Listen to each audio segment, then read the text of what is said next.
പ്രസിഡന്റാണ്. കഴിഞ്ഞ നിയമസഭയിലും പാർലമെന്റിലും ഇപ്പോൾ ചാലവാർഡിലും മത്സരിച്ച ചാലമോഹനാണ് ഞാൻ. സാമൂഹിക രംഗത്ത് പ്രവർത്തിക്കുന്നു. എനിക്ക് വലിയ സങ്കടകരമായ ഒരവസ്ഥ എൻ്റെ കുടുംബത്തിനുണ്ടായി. എൻ്റെ സ്വന്തം അനുജൻ 2014 ആത്മഹത്യ ചെയ്തു. അതിന് കാരണക്കാരി ഈ വട്ടിയൂർക്കാവ് സ്ഥാനാർത്ഥി ശ്രീലേഖ റിട്ടയർഡ് IPS ആണ്. പോത്തീസിന്റെ വളവിൽ ആ പോത്തീസ് തിരികെ നടത്തി ഒരു തട്ടുകട ഉണ്ടായിരുന്നു, എന്റേതായിരുന്നു. ഞാൻ നടത്തിയ തട്ടുകട അവിടെ ചില ഗൂഢസംഘങ്ങൾ, അസോസിയേഷനുകൾ അവിടെ കൊണ്ട് ചവറ് വാരിയപ്പോൾ ചവർ അവിടെ ഇട്ട് വണ്ടിയിൽ വാരുമായിരുന്നു. ഞാനത് അവിടെ നിന്ന് നിർത്തി ഈ സെക്രട്ടേറിയറ്റിന്റെ സമീപത്ത് വന്ന് കണ്ടോൺമെന്റ് പോലീസ് സ്റ്റേഷനോടെ തുടങ്ങിയപ്പോൾ ആ തട്ടുകട വെറുതെ തകരപ്പറമ്പ് മേൽപ്പാലം പണിയായ സമയത്ത് അനുജൻ അവിടെ ഇരുന്ന തട്ടുകട നടത്താൻ പറ്റാതെ എന്റെ ചോദിച്ചു ഇവിടെ വന്ന് നടത്തിയതിന്റെ അന്ന് തന്നെ 7:30 മണിയായപ്പം ബഞ്ചൂർ SI ശ്രീ അശോക് കുമാർ ഒരു കാരണവുമോ ഒരു പരാതിയില്ലാതെ ആ മാവും സാധനങ്ങളൊക്കെ എടുത്ത് തറയൊഴുക്കുകയും മേലിൽ ഇവിടെ കണ്ടുപോരുതെന്ന് ഭീഷണിപ്പെടുത്തുകയും ചെയ്തു. എന്നിട്ട് അവിടുന്ന് പോയില്ല. അതെല്ലാം പറക്കി ദൂരെ എറിയുന്നതുവരെ അവിടെ തന്നെ നിന്നു. അപ്പൊ ഇതിന്റെ പിന്നിൽ എന്താണെന്ന് അറിയില്ല. അങ്ങനെ അനുജൻ എന്നെ കാണുകയും ഞാനത് പട്ടികജാതി പീഡന നിരോധന നിയമപ്രകാരം ശംഖുമോ ACക്ക് പരാതി കൊടുക്കുകയും ചെയ്തു. അന്ന് ജവഹർ ജനാർദ്ദായിരുന്നു, അദ്ദേഹം റിട്ടയർഡായി. പേട്ട CAയും കണ്ടു. ആരും കാര്യമായി പ്രതികരിച്ചില്ല. അനിയൻ ഈ തട്ടുകട പരാതി കൊടുത്ത് ആഗസ്റ്റ് 2014 ആഗസ്റ്റ് 27-ാം തീയതി അനിയൻ ബാലരാമപുരത്തെ വീട്ടിൽ തൂങ്ങി മരിച്ചു. അപ്പൊ അനുജന്റെ മരണത്തെ തുടർന്ന് ഞാൻ വിഷമത്തിലായിരുന്നു. പക്ഷെ എങ്കിലും ഇതിന്റെ പിന്നിലുള്ളത് എന്താണെന്ന് അന്വേഷിച്ചപ്പോൾ ഞാൻ പോത്തീസിൽ തൊഴിലാളി യൂണിയൻ ഉണ്ടാക്കി അവിടുത്തെ തൊഴിലാളി പ്രശ്നത്തിൽ ഇടപെട്ടതിന്റെ വിരോധം പോത്തീസ് മുതലാളിക്കുണ്ടായിരുന്നു. ഒരു ദിവസം പോത്തീസ് അടക്കേണ്ടി വന്നു. ഞാൻ SDPയുടെ ട്രേഡ് യൂണിയന്റെ തിരുവനന്തപുരം ജില്ലാ സെക്രട്ടറി ആയിരുന്നു.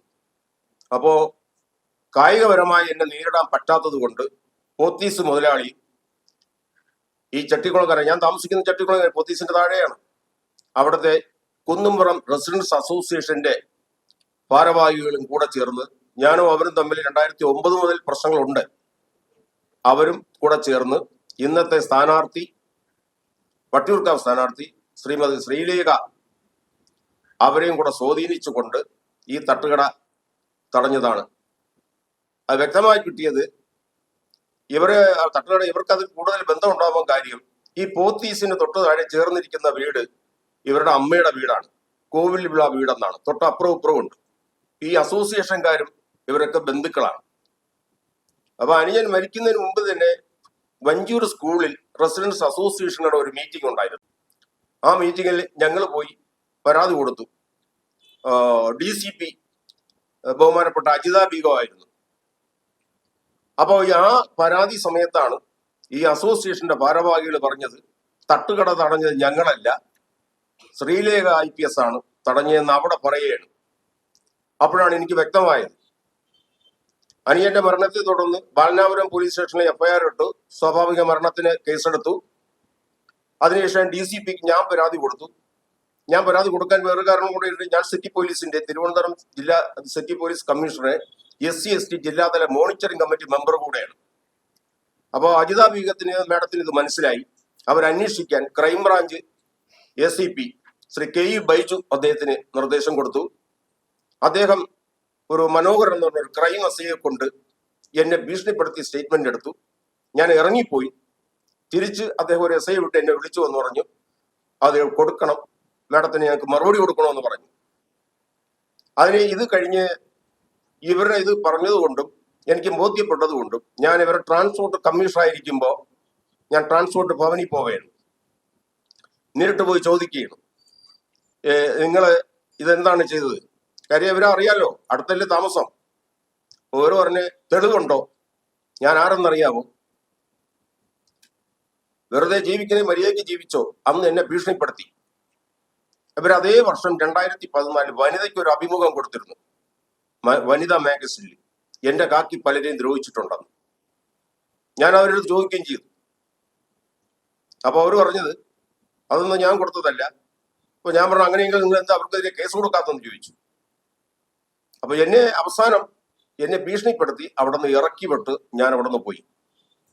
പക്ഷേ കള്ളക്കേസിൽ കൊടുക്കും, എന്നെ ഉപദ്രവിക്കുമെന്ന് എനിക്ക് നല്ല അറിയാവുന്നതുകൊണ്ട് ഞാൻ അന്ന് കൂടുതലായി ആ കാലഘട്ടത്തിൽ പരാതിയായിട്ട് മുമ്പോട്ട് പോയില്ല. കാര്യം എനിക്ക് 2 കുട്ടികളാണ്, എന്റെ മകൻ ഭിന്നശേഷിയാണ്. അപ്പം നമുക്ക് ജീവിക്കണമല്ലോ. ഇവര് ഇപ്പോ ശാസ്തമംഗലത്ത് ജയിച്ചപ്പോൾ ഞാൻ BJPയുടെ സംസ്ഥാന ഓഫീസിൽ ഈ തിരുവനന്തപുരം ജില്ലയുടെ പ്രഭാരിയെ വിളിക്കുകയാണ്. ആലപ്പുഴക്കാരൻ സോമൻ എന്നാണ്. അദ്ദേഹത്തെ വിളിച്ചിട്ട് പറഞ്ഞു, ഇവരെ മേയർ സ്ഥാനാർത്ഥി കൊണ്ടുവരണമെങ്കിൽ തൊട്ടടുത്ത ദിവസം ഞാൻ പത്രസമ്മേളനം വയ്ക്കുമെന്ന് പറഞ്ഞു. ഞാൻ വിളിച്ചു പറഞ്ഞു, ഇവരെ മേയർ ആക്കുകയാണെങ്കിൽ പത്രസമ്മേളനം വയ്ക്കും, എന്റെ അനിയന്റെ കൊലപാതകിയാണെന്ന് പറഞ്ഞു. അവർ നേരിട്ട് കൃത്യം ചെയ്തില്ലെങ്കിലും അവരതിനെ വേണ്ട പ്രോത്സാഹിപ്പിച്ച് വഞ്ചൂർ SI ഈ അശോക് കുമാർ ഇപ്പോ വലിയതുറ പോലീസ് സ്റ്റേഷൻ SHO ആണ്. ഇത് അന്വേഷിക്കണം. ഇയാളെ നുണപരിശോധനയ്ക്ക് വിധേയമാക്കിയാൽ ഓരോ ഘട്ടത്തിലും ഇയാൾ ഓരോ ഫോൺ ചെയ്തുകൊണ്ടിരിക്കും, വിളിക്കുന്നത് ഇവരെയാണ്. അത് കാരണം ഞാൻ ചോദിക്കാൻ കാരണം, അദ്ദേഹത്തിന് തർക്കിക്കാൻ കാരണം, 2014 മാർച്ച് 5-ാം തീയതി പാർലമെന്റ് വഴിയോര കച്ചവടം പാസാക്കി, എക്സ്ട്രാ ഓർഡിനറി ഗസറ്റ് വിജ്ഞാപനമായി. അപ്പൊ പാർലമെന്റ് പാസാക്കിയ ഒരു ചട്ടത്തിനെതിരെ പോലീസ് ആ തട്ടുകട ഒഴിപ്പിക്കണമെങ്കിൽ ആ ചട്ട മാനദണ്ഡ പ്രകാരം നോട്ടീസ് കൊടുക്കണം, പകരം സ്ഥലം കണ്ടെത്തി കൊടുക്കണം. അതെല്ലാം നഗരസഭയാണ് ചെയ്യേണ്ടത്. അതുകൊണ്ടാണ് ചോദ്യം ചെയ്തത്. അതിന്റെ ഉത്തരവൊക്കെ എന്റെ കയ്യിലുണ്ട്. ഞാൻ ഈ പരാതി കൊടുത്തതിന്റെ രേഖകളെല്ലാം എന്റെ കയ്യിലുണ്ട്. ഇവർക്ക് സിറ്റി പോലീസ് കമ്മീഷൻ കമ്മിറ്റിയിൽ ഞാൻ ഇവരുടെ പരാതി പറയുന്നു, അത് എന്റെ കയ്യിലുണ്ട്. കമ്മീഷണർ ഓരോ മീറ്റിംഗിലും ആ സമയത്ത് ഞാൻ ഇവരുടെ പരാതി പറയും. പക്ഷെ എനിക്ക് മറുപടി അതിനെക്കുറിച്ച് കൂടുതൽ തരില്ല. പരാതി പറഞ്ഞതിന്റെ പേരൊക്കെ ശ്രീലേഖ എന്നൊക്കെ പറഞ്ഞു തരുള്ളൂ. അപ്പോ ഈ സ്ത്രീ ചെയ്ത കാര്യങ്ങളെ കുറിച്ച് പൊതുസമൂഹം അറിയണം. ഇവരെ ജയിപ്പിച്ചവർ ഇത് അറിയാതെ ജയിപ്പിച്ചതാണ്. സാമൂഹ്യ സേവനത്തിന് ഇവരാണോ സാമൂഹ്യ സേവനത്തിന് ഇറങ്ങുന്നത്? ഇവരെ പൊതുസമൂഹം തിരിച്ചറിയണ്ടേ? ഇതേപോലുള്ള വ്യക്തികളെ അവരെന്ത് ഇവരുടെ ക്വാളിറ്റി കണ്ടിട്ടാണ് ഇവരെ സ്ഥാനാർത്ഥിയാക്കിയെന്ന് എനിക്കറിയില്ല. ഞാനും 9 വർഷം 3 പ്രാവശ്യം പട്ടികജാതി മോർച്ച തിരുവനന്തപുരം ജില്ലാ സെക്രട്ടറി ആയിരുന്ന ആളാണ്. എനിക്ക് BJPയോടുള്ള വിരോധം, ഞാൻ BJPക്കെതിരെയല്ല പത്രസമ്മേളനം നടത്തുന്നത്.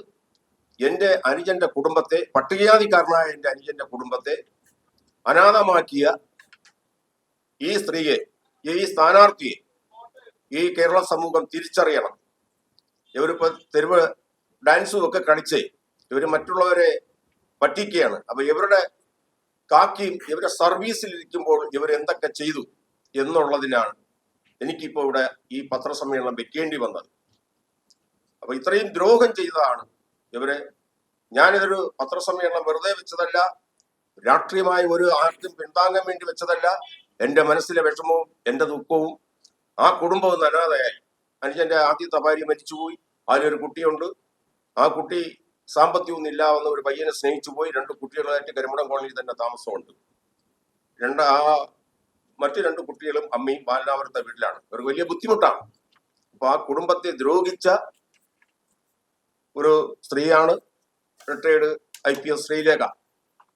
ഇവരെ ബാക്കി മാധ്യമങ്ങളെല്ലാം ഇവരുടെ ചെയ്തികളെ അന്വേഷിക്കുകയും ഇവർ നമ്മളോട് ചെയ്ത ദ്രോഹം, എന്റെ അനുജന്റെ കുടുംബത്തോട് ചെയ്ത ദ്രോഹം, അത് പൊതുസമൂഹം കൂടെ അറിയത്തക്ക രീതിയിൽ എല്ലാവരും ഇതിൽ സഹകരിക്കണം, അന്വേഷണം നടത്തണം, സർക്കാർ അന്വേഷിക്കട്ടെ. ഞാൻ പറഞ്ഞ ഈ SHO അശോക് കുമാർ, അയാളെ നുണപരിശോധനയ്ക്ക് വിധേയമാക്കണം. അയാൾ ഈ പരാതിയില്ല, ആരുടെ പരാതിയെ തുടർന്നാണ് താങ്കൾ അവിടെ വന്ന് തട്ടുകട തടഞ്ഞു എന്ന് ചോദിച്ചപ്പോ പരാതിയില്ല. ഒരു വിവരാവകാശം കൊടുത്തു ഞാൻ. അപ്പൊ പറയുകയാണ് ഈ തട്ടുകട എവിടെയാണെന്ന് വിവരത്തിൽ പറഞ്ഞിട്ടില്ല, അസോസിയേഷന്റെ പരാതി ഇല്ല. പിന്നെ പറയുന്ന അതിന്റെ അടിയിൽ എഴുതിയിട്ടുണ്ട് അസോസിയേഷന്റെ പരാതി ഉണ്ടെന്ന്. ഇവിടെ വന്നവർക്ക് ഇതുമായി ബന്ധപ്പെട്ട് രേഖകളോ മറ്റു കാര്യങ്ങളോ വേണമെങ്കിൽ ഞാൻ അതിന്റെ കോപ്പിയോ വിശദമായ കാര്യങ്ങൾ കാണിച്ചു തരാം.